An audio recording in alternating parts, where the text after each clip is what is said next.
Hi, this weekend's project was a rather peculiar one.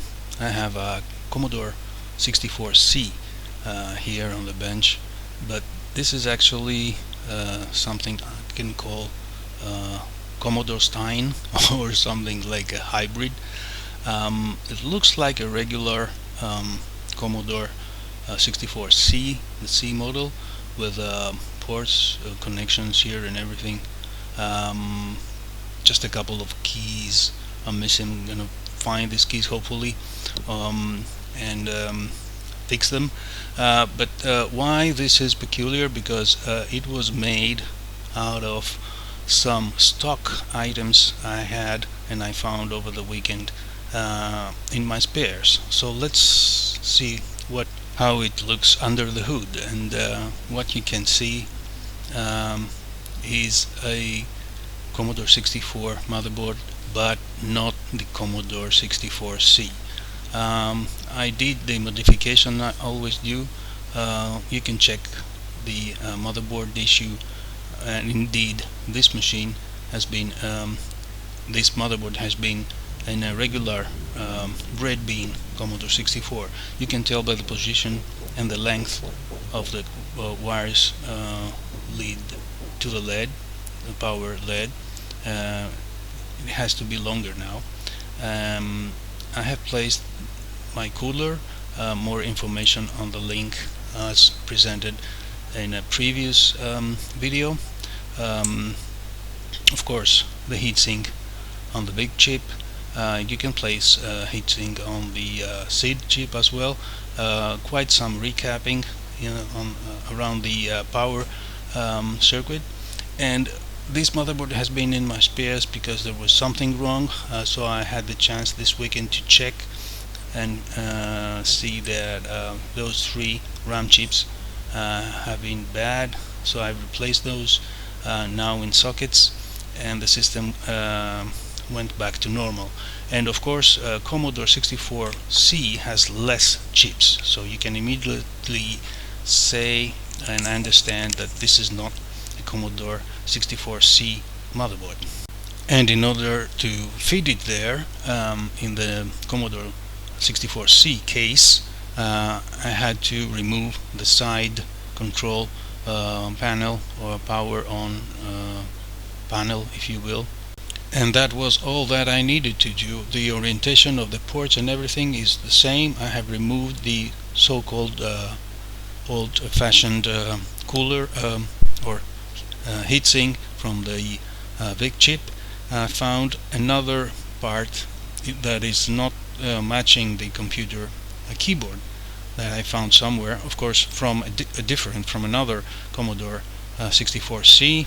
Some keys are missing, but it's in operating state, so I attached this, and I can call it Commodore-Stein, as I said, but the good thing is I have found the bad RAMs.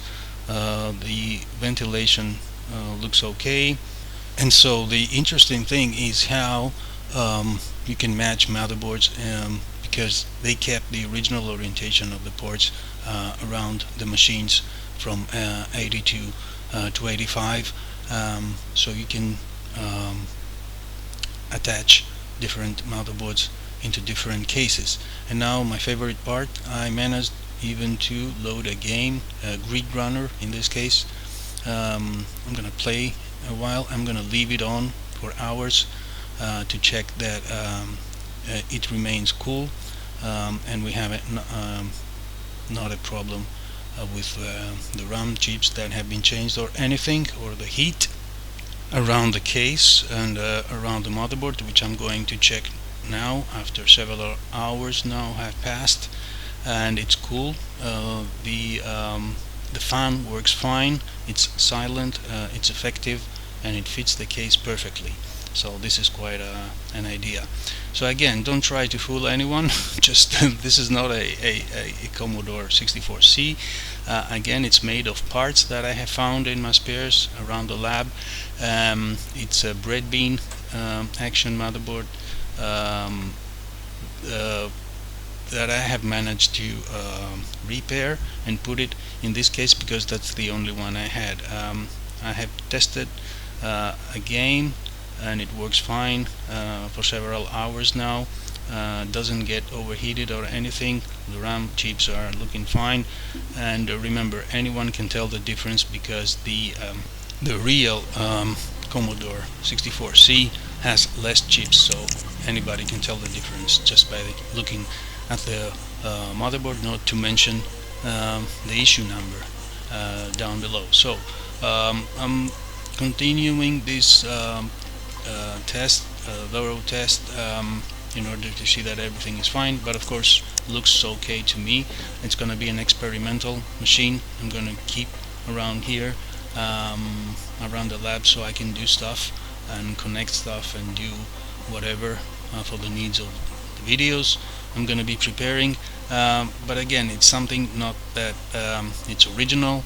I just wanted to point out how it is possible to actually fit bread bin motherboard Commodore 64 to a Commodore 64C and vice versa, I believe, with minimum effort. And yeah, that was an experiment from my side, using all the spare parts that happen to be around here in the lab. And as I said, it's a fine opportunity for me to keep it as an experimental machine and do stuff and help me around the experiments and all the videos I'm going to prepare. So again, the difference, you can tell the difference just by looking under the hood, as Commodore 64C has originally much less ICs and chips. So the logic is different. The I/O controllers and the RAM, of course, memory has been squeezed down to minimum in the case of Commodore 64C. So far it looks good. I think I can call it a wrap. Just a quick video over this experiment. My Commodore-Stein, made out of parts, looks good, and I'm happy with it. So yeah, thanks for watching, guys. I'll be catching you soon with another video, I believe, whenever there is time available, time slot I mean. And please do consider subscribing, I mean. And yeah, I hope that was helpful and fun, and I'll be catching you soon with another video. So thanks again. I will keep on testing here, just for a little while. I think I really don't have to. It's great. It looks great. But I'll put some games on now that I have the chance, and enjoy this new hybrid of mine. So okay, catch you later. Bye.